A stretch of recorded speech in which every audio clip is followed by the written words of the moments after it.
Hello, welcome to Maltbox, the non-chill filtered whiskey blog. I'm Andy, and this is whiskey review number 41, and it's also the first part of 3 of an affordable blends mini-series that I'm looking at. Now, without further ado, these are the whiskies. So the one we're going to be looking at today is Grant's Family Reserve. We've then got Teach's Highland Cream, and then we're going to be finishing with the White Mackay 13-year-old. So I'm just going to bob these out of the way for now. They will reappear in the next 2 reviews. Right. So, Grant's Family Reserve.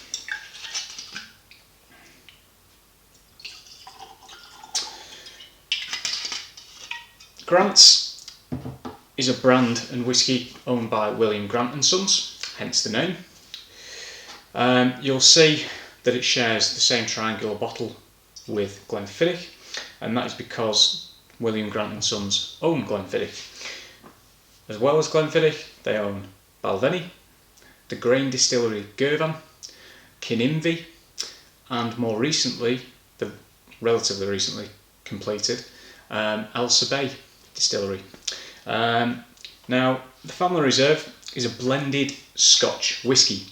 Not a blended malt Scotch whisky, a blended Scotch whisky. And basically what that means is that it is a Scotch whisky containing a mixture of grain and malt whiskies, the majority of which being grain. In this particular case, the grain whisky for the Grant's Family Reserve comes from Girvan. So 2 and 2 together, they own a massive grain distillery, they can use it for the blends, that is exactly why they own it. So the whisky itself is bottled at 40%. It's chill filtered, got a lot of colouring in it, and basically you can find it in pretty much every supermarket under the sun. And I actually do mean that. I've seen it in every corner of the world. I've seen it in Italy, I've seen it in France, I've seen it in America, I've seen it, God, even in Manchester. So without further ado, colour, as I've mentioned, it's got added colouring, so it's neither here nor there, but for the sake of argument and being funny as usual, or not, as the case may be. Fort Knox Gold. Nice legs on the glass there. So let's see what it's got on the nose.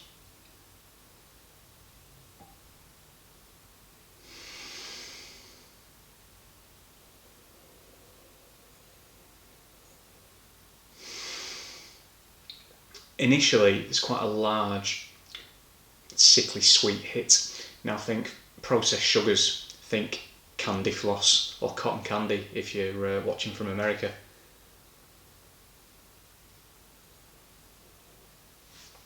There's also quite a bit of prickliness, which I think is down to the amount of grain whisky in here. I think the grain whisky is potentially quite young, it's quite prickly. You've got a bit of lemon in there, getting sort of like lemon meringue pie, because you've got that sweetness on the top of it as well. There's a little bit of chocolatey cocoa powder in there, maybe Nutella.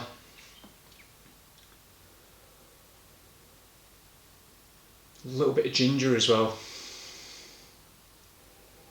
Sort of freshly cut stem ginger, it's actually quite strong now.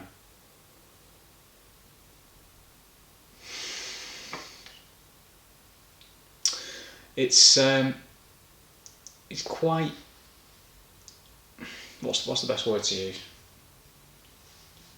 It's quite fluffy, and when I say that, what I mean is those flavours are there, but they're all very quiet. There's not one particular stand out apart from that initial sort of, as I say, the sweetness and that kind of prickly grain whisky note. Now, I'm not saying grain whisky is a bad thing by any stretch of the imagination. I've had plenty of damn good grain whisky.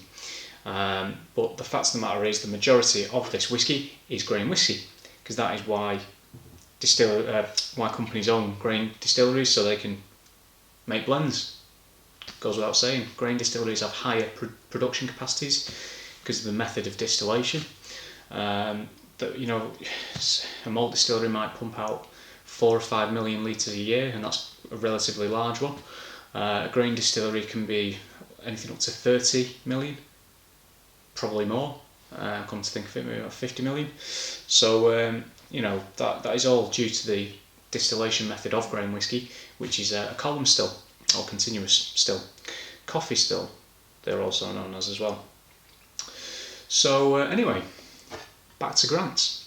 I'd say it's about 40%. I did mention that before. This is just a 70 centilitre bottle, but you can find this in a litre bottle. I'm going to go on to the palate now.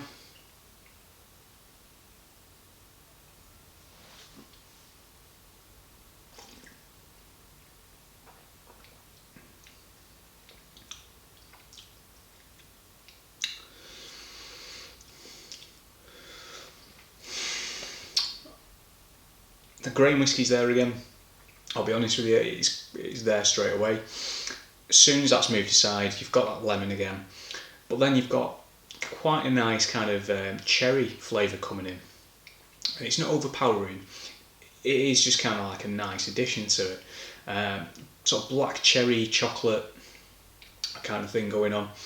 A little bit of a kind of, how would you describe it?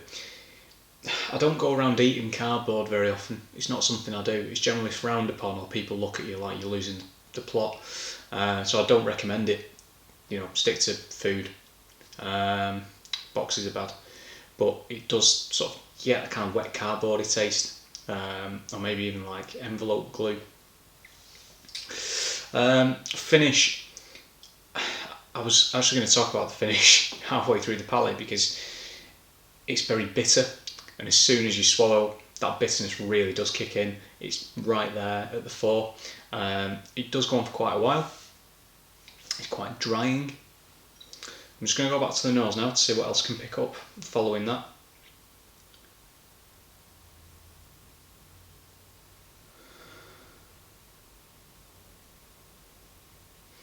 I'm actually getting quite a significant soapy note in there now.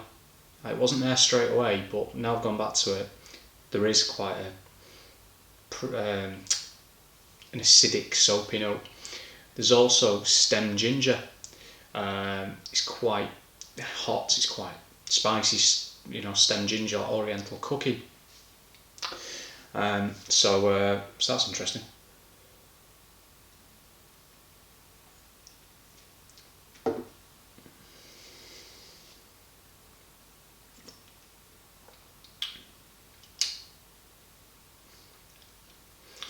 Drinking chocolate.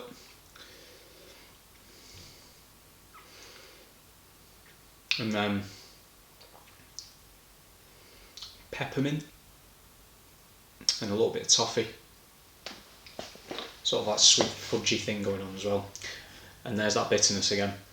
I think in terms of score, given that this kind of £15 price point, it's quite well presented, to be fair.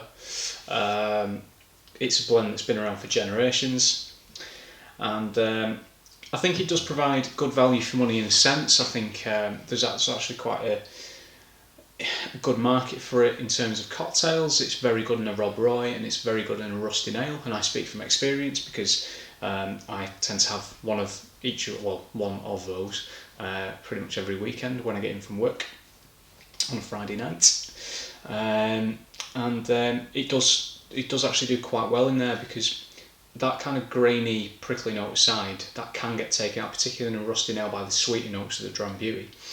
But the sort of malt content in there, the cherries that I mentioned before, the sort of toffee flavours, they do come through and they really do complement a good whiskey cocktail quite well. Scores, I'm going to give this a 73 out of 100. I think it's pretty much at the right price point. I think a lot of people buy it at Christmas. You will see the adverts on telly if you live in the UK, like your Morrisons and your Asda's of the world, say, you know, showing things like Captain Morgan's, Smirnoff vodka, Grant's, sort of on offer in the run-up, and it's basically one of those whiskies. It's one that you get in to kind of just have it, you know, in the drinks cupboard, and it's inoffensive, and I think that's in a way what makes it a little bit offensive, if you know what I mean. There's just not enough going on. I think they could have done a bit of a better job with it, but at the end of the day, it's a mass-produced blended Scotch whisky. So, thanks for watching. Hope you've enjoyed it. Next time we'll be looking at the Teacher's Highland Cream, and see you then.